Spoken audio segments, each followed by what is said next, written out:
Ambassador J-Ho stood at the window of the diplomatic shuttle as it moved through space toward Meridian Station. His reflection stared back at him from the glass, tired and worried. Behind him, his assistant Min-Soo was trying very hard to keep 5-year-old Tae-Sung from pressing all the buttons on the shuttle's control panel. The boy's small fingers kept reaching toward the glowing lights, and Min-Soo kept gently pulling them back, over and over again. J-Ho had made a very big decision. A decision that most people would say was crazy.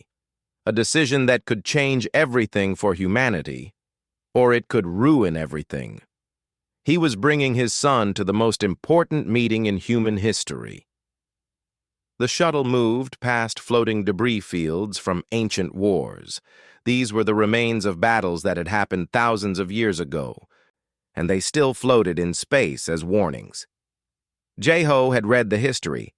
The 7 unified species had fought each other for centuries before they created the Accord. The Accord was a set of rules that kept peace in the galaxy. One of those rules was very clear. No apex species could attend diplomatic missions. An apex species was a species that hunted other creatures, that had natural warrior instincts, that organized themselves through military power and strength. The Accord said these species could not come to peace talks. This was because apex species could not be trusted. They would always be thinking about how to win, how to dominate, how to take control.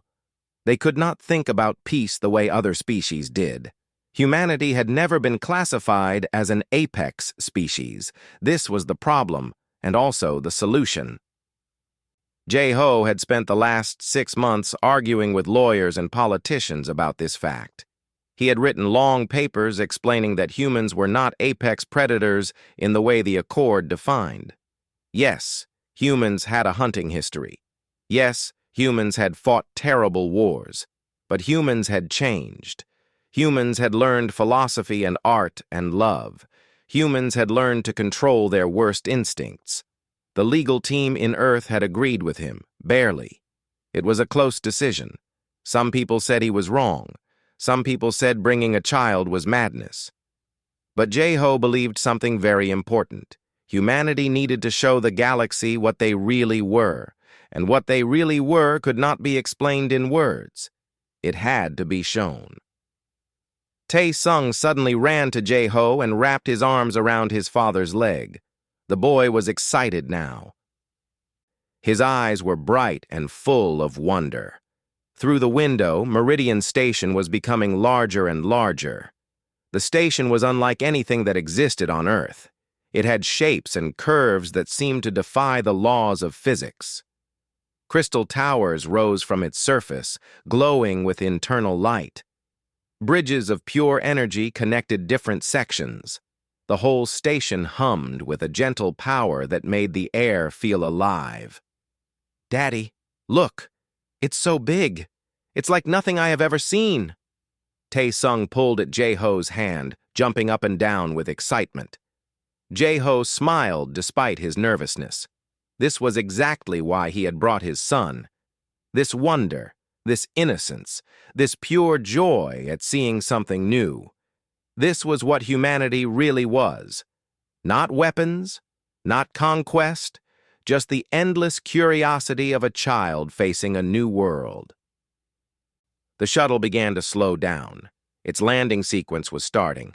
Min-Soo stood up and checked that Tae-Sung's clothes were clean and neat. Diplomatic rules said that appearance mattered. The way you dressed, the way you held yourself, the way you presented your species to the galaxy. All of this was part of the message. Min-Soo had chosen simple clothes for Tae-Sung. Not fancy formal wear that would look strange on a child. Just clean, simple clothes that showed what a human child really looked like. As the shuttle touched down on the crystalline platform, J-Ho felt his heart pounding in his chest. This was the moment. This was when everything would change. He took a deep breath and reached down to take Tae-Sung's hand.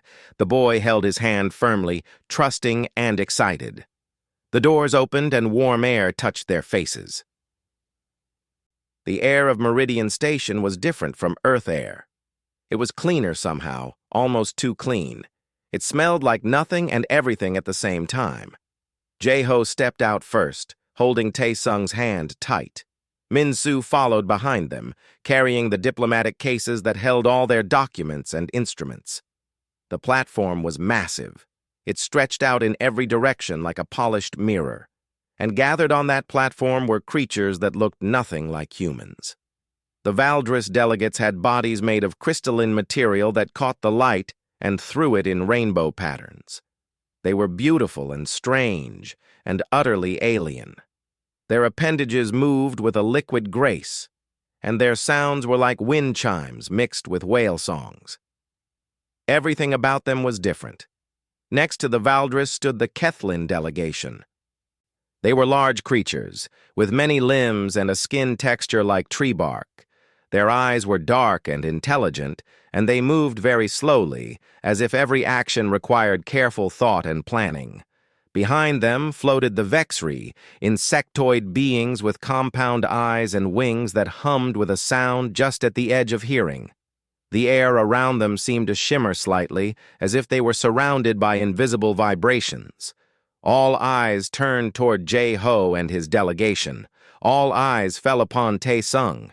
The boy did not notice the strangeness of their appearance. He did not feel the weight of the moment. He simply held his father's hand and looked up at the tallest beings he had ever seen with eyes full of wonder. He held a stuffed rabbit toy in his other hand, its fabric soft and worn from years of being loved. A sound came across Jae-ho's neural implant, a translation of the Valdris language. The voice belonged to Speaker Kren, the most important Valdris delegate. "This is a violation of the Accord. You have brought a juvenile to a diplomatic assembly." The words were clear and sharp and impossible to ignore. Jae-ho knelt down slightly, making sure his face could be seen by all the camera feeds, by all the aliens watching. He wanted them to see his expression when he spoke. "With respect, my species is not classified as apex predatory. The treaty restricts apex species from attending. My species falls outside that definition. Therefore, bringing my son is not a violation." Around him, the aliens began to make sounds. The Kethlin made deep rumbling noises. The Vexri's humming grew louder. The Valdris's crystalline bodies began to vibrate in patterns that suggested alarm or confusion or anger. Jae-ho could not tell which. Tae-sung pulled on Jae-ho's arm. "Daddy, why is that one all glowy? Is it made of glass?" And in that moment, with his son's innocent question hanging in the air, Jae-ho knew that his gamble would either change everything or destroy everything. There was no middle ground now. The galaxy was about to learn what humanity really was. The question was whether they would understand. The conference hall was built like a great cathedral of light and mathematics. Its walls were not really walls, but fields of energy that could be adjusted and shaped. Its ceiling stretched up so high that it seemed to touch the stars themselves. In the center of the hall stood massive communication devices that could translate language across species instantly. Every word spoken by any delegate would be converted into the language, the sounds, the vibrations, even the pheromones that each species used to communicate. Jae-ho sat at the human table with his team. To his left sat Han-na, the brilliant young lawyer who had fought so hard for humanity's right to attend these talks. She was calm and sharp, with a mind like a cutting knife. She understood the law better than anyone Jae-ho knew. To his right sat Min-soo, who kept one careful eye on Tae-sung, who sat in the observation gallery above them with a professional caretaker watching him. The debate about Jae-ho's violation of the Accord had been going on for 16 hours now. 16 hours of arguing and discussing and examining every word of the treaty. Around the hall sat representatives from all the 7 unified species. They looked exhausted. Some of them had not rested because their biology did not work the same way as humans. They just kept going, driven by duty and the weight of the decision they had to make. Hanna stood up now and walked to the center of the hall. All eyes in the room turned toward her. She was small compared to many of the aliens, but she moved with confidence and strength. She activated the translation systems, and when she spoke, her words became visible in light patterns, vibrations, chemical signals. Every being in that room could understand her. The Accord defines an apex species in 3 ways, Hanna said, her voice steady and clear. First, a species that evolved as carnivores, as meat-eaters. Second, a species that hunted other creatures as a way of life. And third, a species that organized itself through military power and dominance hierarchies. She paused and looked around the room. Humans do not fit this definition anymore. Yes, our ancestors were hunters. Yes, we killed animals for food. But we stopped doing this thousands of years ago. We learned agriculture. We learned how to make food grow. Today, many humans do not eat meat at all. The Kethlin delegates made deep sounds like rocks rolling through a canyon.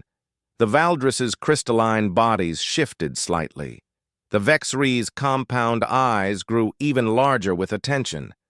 Hanna continued. Second, humans evolved past hunting behavior.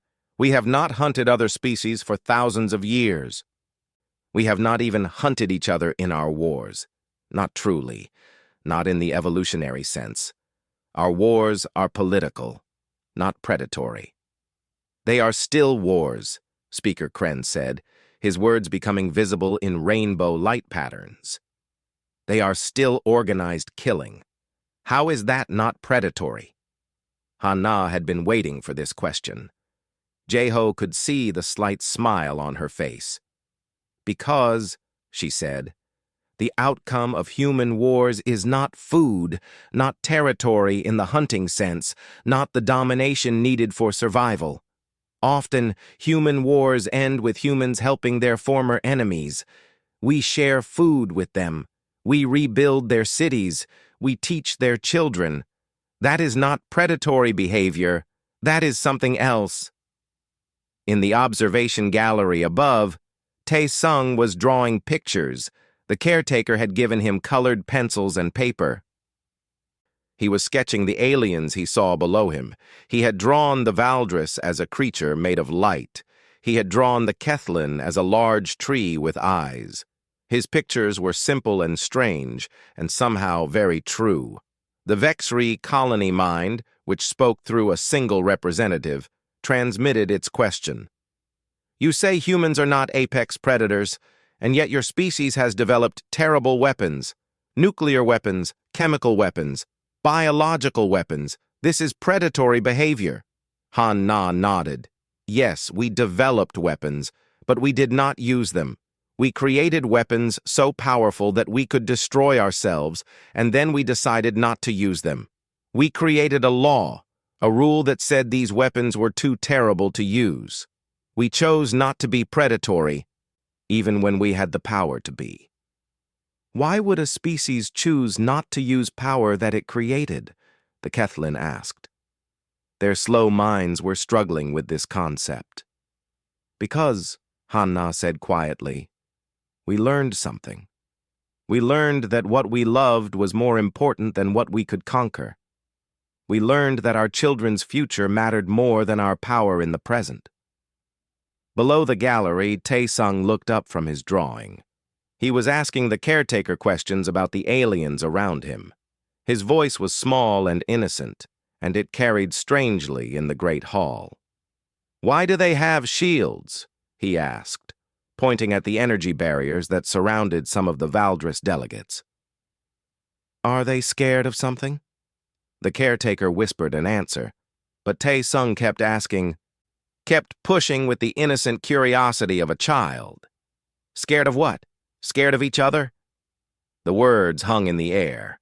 They were translated automatically. Every being in that conference hall heard the child's question. Why do they have shields? Why are they scared of each other? Speaker Kren's crystalline body went very still. The Kethlin delegates stopped moving entirely. Even the Vexri's vibrations seemed quiet. Hanna looked up at Jeho. Their eyes met for just a moment. They both understood what had just happened. A 5-year-old child, in one simple question, had revealed something that all their legal arguments could not. He had shown the truth about why the Accord existed. It existed because the 7 unified species were afraid of each other. They put shields around themselves because they did not trust. They did not trust because they were apex predators themselves, and apex predators understand predatory behavior instinctively. They recognized it in each other and therefore feared it. But Tai Sung did not understand fear. He did not understand the shields as weapons. He simply understood them as something strange, something that needed explaining. And in his innocent question, he had cut through all the law and all the argument and all the careful words. The debate continued for hours more, but something had changed. The question had been asked. The shield had been revealed not as protection, but as proof of fear. And as the hours passed, as the arguments continued, Jae-ho watched the aliens slowly begin to understand what he had known all along. You could not argue that humans were not apex predators. But you could show that humans had become something different, something that understood predatory nature but had chosen not to follow it, something that could hold a child's hand and be brave enough to bring that child into the center of danger because they believed in something beyond power and control. The Valdris delegate's voice came through the translation system one more time. "This is most irregular.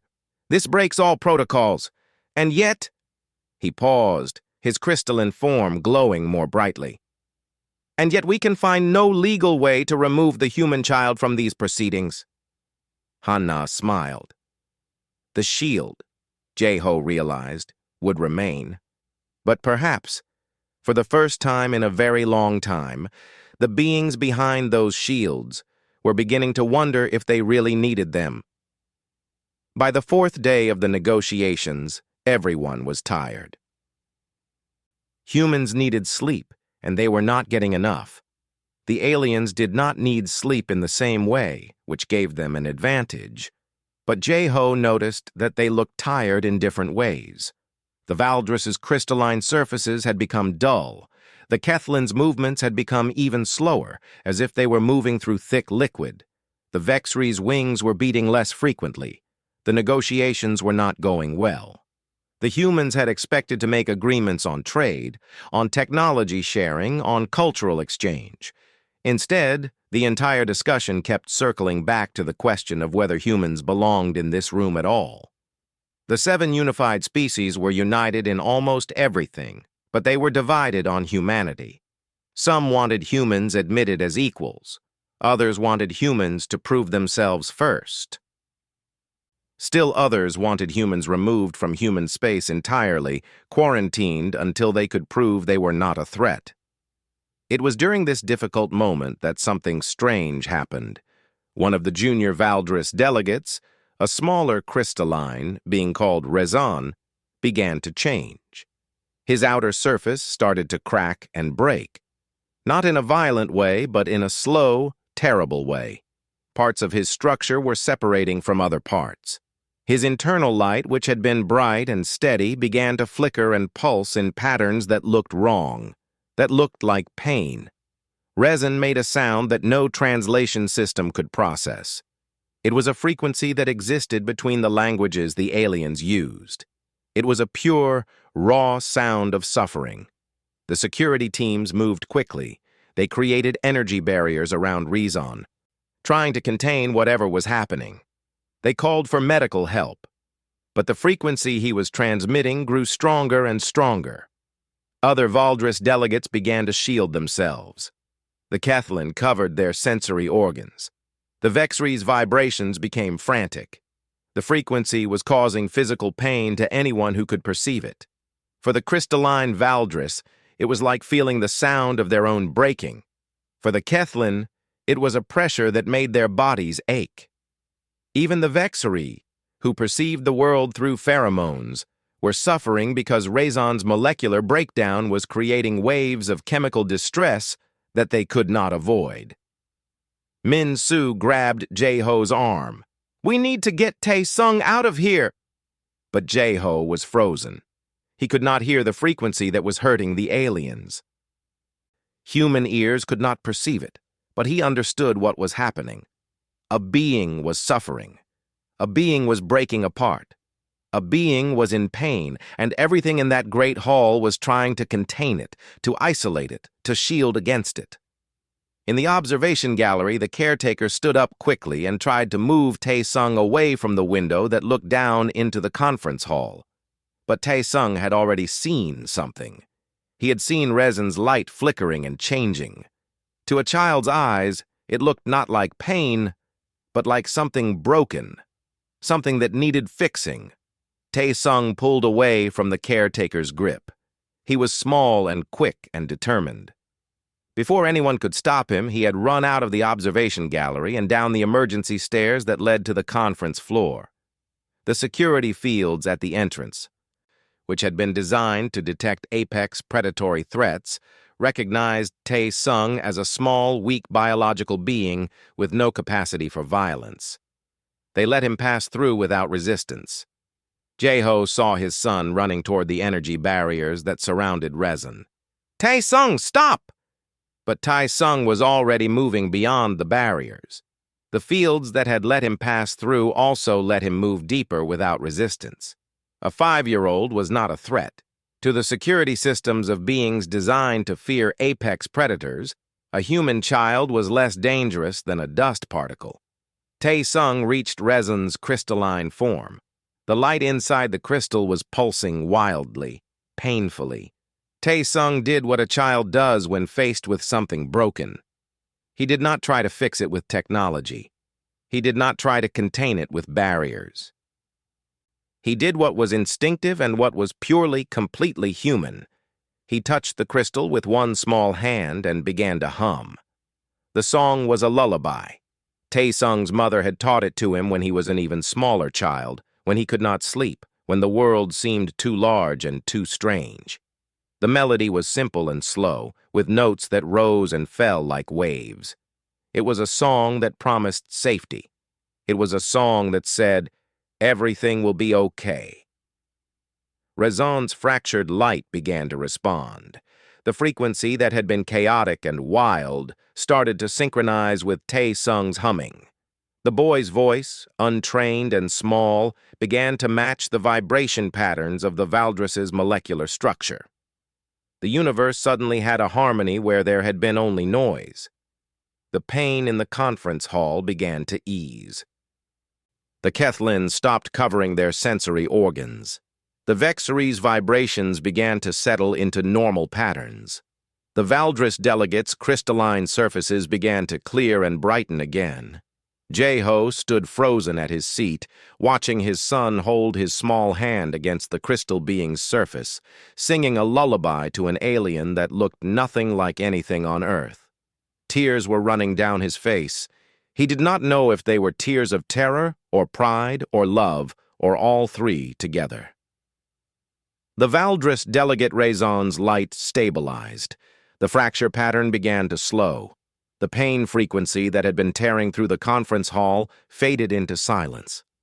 Slowly, carefully, Tae-sung finished his lullaby and stepped back from the crystal being. Speaker Kren's voice came through the translation system, and it sounded different. It sounded like something that had never existed before in that crystalline being's existence. It sounded like wonder. "What is the child doing?" he asked. Jae-ho stood up. His legs felt weak. His voice felt strange coming from his mouth. "Being human," he said softly. The entire conference hall was silent. Resin's light pulsed steadily now, regular and peaceful. The medical teams moved cautiously forward to check on him. The junior Valdris delegate's molecular structure was stable. He had survived his fracture cascade, and he had survived because a 5-year-old human child had sung him a lullaby.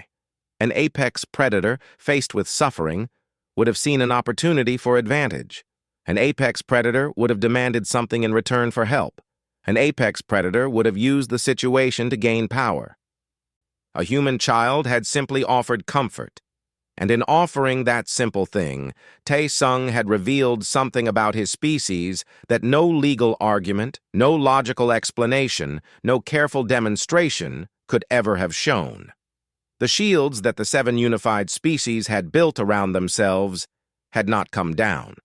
But in that moment, they became a little less necessary. In that moment, the beings behind those shields began to understand that they were not looking at an apex predator at all. They were looking at something entirely different, something that understood pain without needing to cause it, something that could offer help without demanding power in return, something that could love a stranger, even though that stranger looked like nothing in the universe that humans had ever been designed to love. After Tae-sung's act of kindness toward Rezin, the atmosphere in the conference hall began to change. But the change was not simple, and it was not quick. The seven unified species were confused. They were deeply, fundamentally confused about what they had witnessed. The delegations demanded an explanation for how a human child had penetrated the security fields. The answer came back from the technical teams in a report that created even more confusion. The security systems, which had been designed thousands of years ago by the combined engineering knowledge of the seven species, had not flagged Tae-sung as a threat, not because he was human, not because he was an adult accompanied by a child, which might have seemed protective, but because every single threat detection algorithm, every scanner, every sensor in the entire security network had evaluated the biological being called Tae-sung and determined that he presented essentially zero danger. To the security systems of the seven unified species, a 5-year-old human child was less dangerous than a small animal. He was less of a threat than the spores that had attacked Station 7 3 years ago. He was less dangerous than the rogue artificial intelligence that had once infiltrated and nearly destroyed Meridian Station itself. He registered as barely above the level of biological background noise. A child. The significance of this fact hit different species in different ways. The Kethlin, who had evolved with complex family structures and intensive parental care, were particularly struck. In Kethlin society, young members of their species went through 17 different developmental stages before they were considered fully adult. During all those stages, they were completely helpless and vulnerable. Parents and family groups devoted enormous amounts of energy and time to keeping their young alive and protected. A young Kethlin could not even move on its own for the first 5 years of its life. This fact made them understand something about humans that shocked them. A human species that gave birth to young things that were so weak, so vulnerable, so dependent, was a species where survival had never been about individual strength or individual power. Survival had always been about families staying together, about love, about commitment that went beyond logic. The Valdris delegations held extended discussions in their crystalline communication network. They shared information through harmonic frequencies that humans could not hear. But afterward, Speaker Kren called for a formal session and asked a question that surprised Jae-ho. "Your species requires 2 decades for developmental maturation," Speaker Kren said, his voice thoughtful and slow. 2 decades of complete vulnerability. 2 decades when your young cannot feed themselves, cannot defend themselves, cannot even understand danger. You must spend 2 decades of resources and energy to produce a single adult being. Han-na stood up to respond, but Jae-ho put a hand on her shoulder. He wanted to answer this question himself. He stood and looked up at the crystalline delegate, this being made of light and geometry. "Yes," he said simply, "that is what humans do. We have children, and we protect them, and we teach them.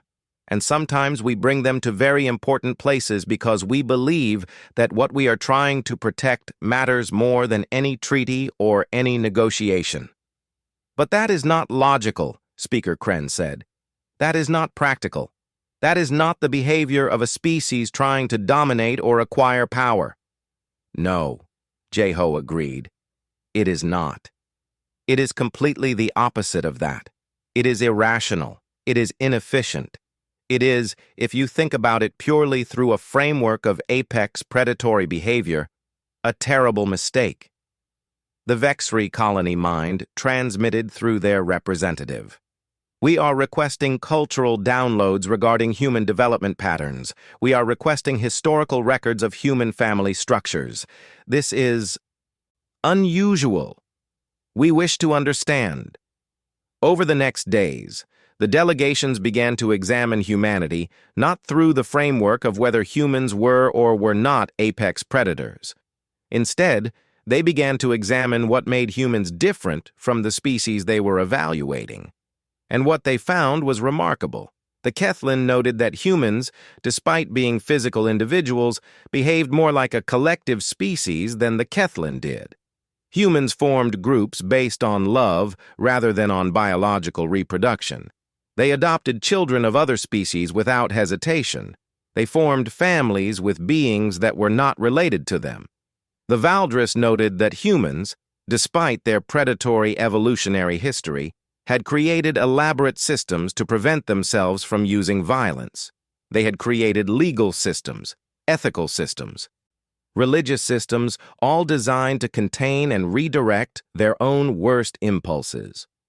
The Vexry noted that humans, despite their biological individuality, thought almost obsessively about their collective future.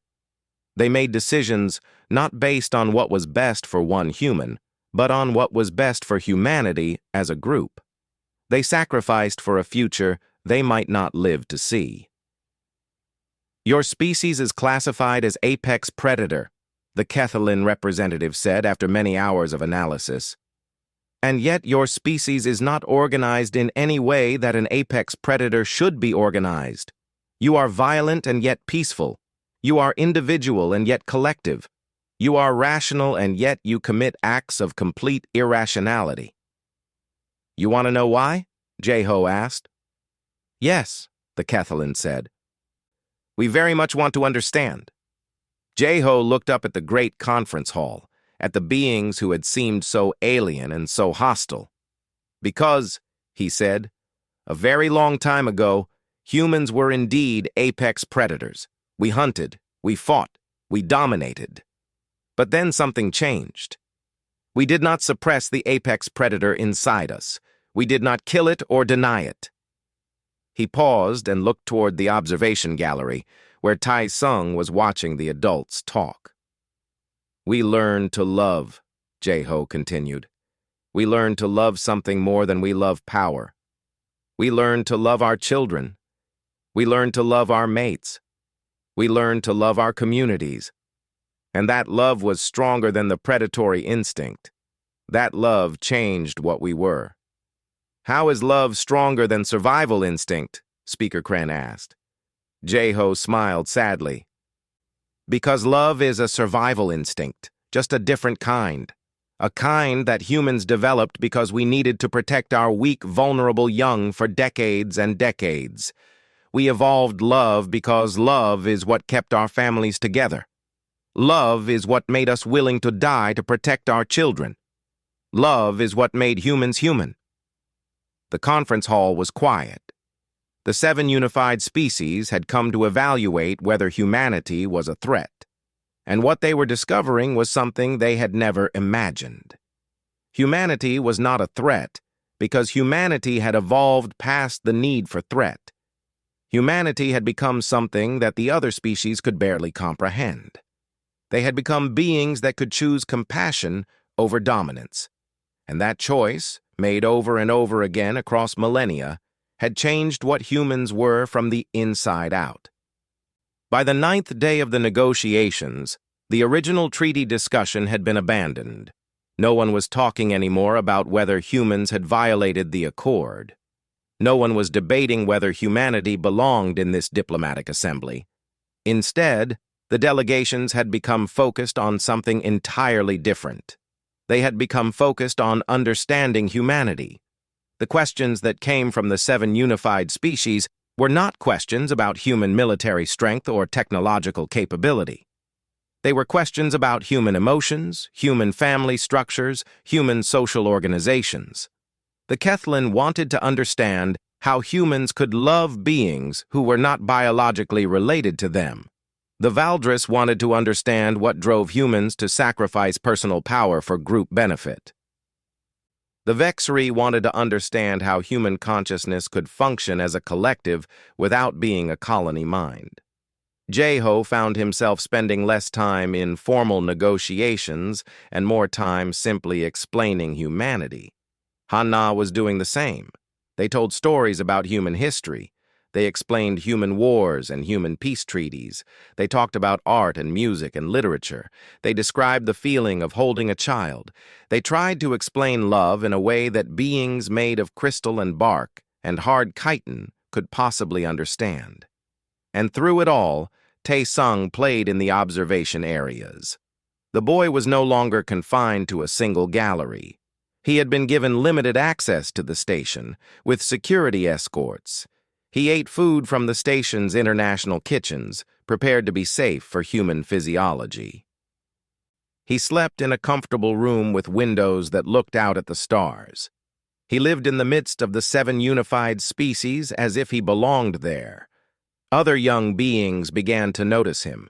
A young Kethlan delegate, not much older than Tae-sung in developmental terms, though it was physically much larger, began to come to the areas where the human child played. The Kethlan representative was not yet an adult. It was barely past its 8th developmental stage, still learning, still growing. It had been brought to Meridian Station by its parents as a way of providing education about the broader galaxy.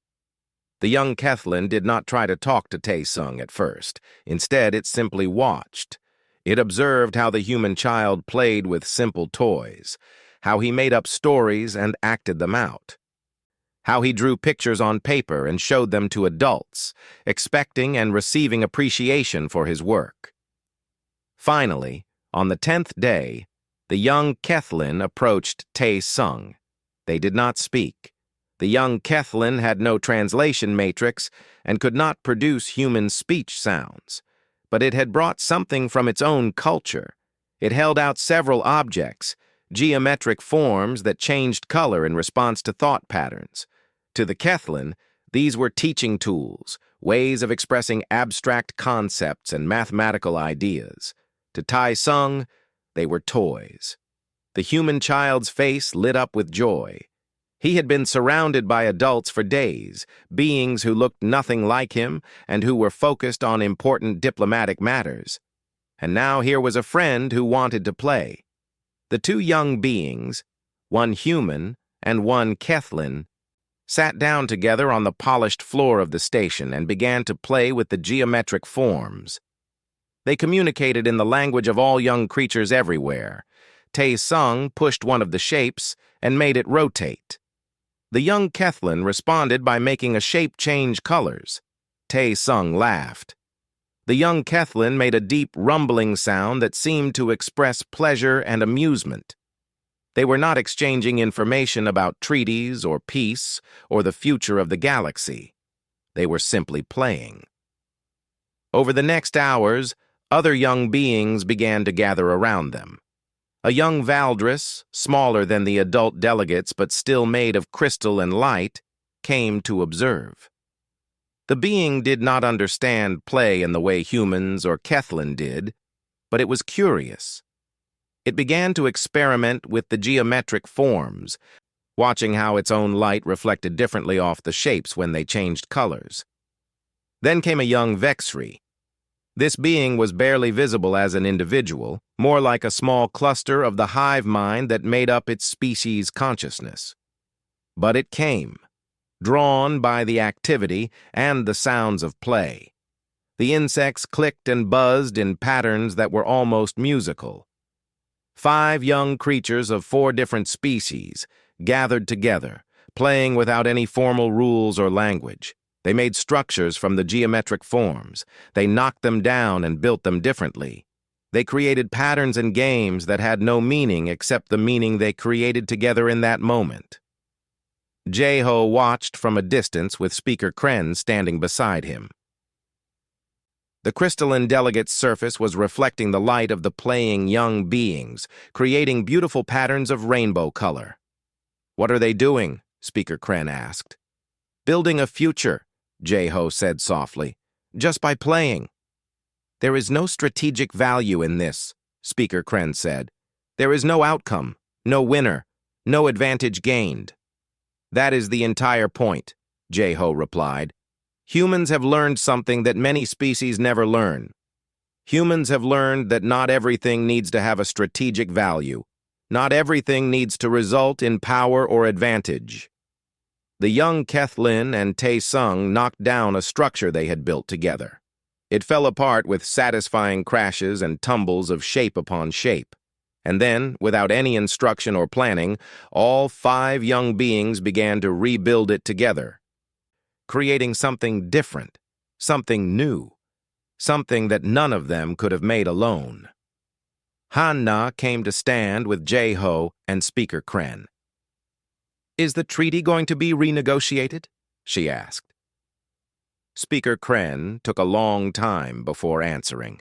His crystalline form pulsed slowly, thoughtfully. The original treaty, he said finally, was designed to restrict apex predatory species, to prevent beings who understood dominance and conquest from using their nature to gain power at the expense of others. Yes, Han-na said. Humans are apex predatory by evolution, Speaker Kren continued. Your ancestors hunted. Your species developed weapons of terrible destructiveness. Your history is written in blood, but... He paused. Around them, the young beings continued to play, creating and destroying and creating again without malice, without strategy, without anything except joy. But we have come to understand that your species represents a contradiction that should not exist. You are apex predators, and yet you are not predatory. You understand power, and yet you choose not to use it. You are capable of domination, and yet you choose community. Is that acceptable? Jay-Ho asked. It is unacceptable, Speaker Kren said. It violates all logic. It contradicts all evolutionary theory. It should not be possible. He turned to look at the human ambassador directly. And yet, the Valdris delegate continued, it is happening. Your child has shown us something that no words could express. Your species is something new, something that we have no classification for, something that should not work, and yet it does. What do you mean? Han-na asked. I mean, Speaker Kren said slowly, that we are going to have to create a new classification, a new category in the Accord, because humanity cannot be contained in the old definitions. You are not apex predators, and yet you are. You are dangerous, and yet you are peaceful. You are individuals, and yet you function as a unified species. He looked back at the playing young beings. You are something else entirely, and we need to find a name for it.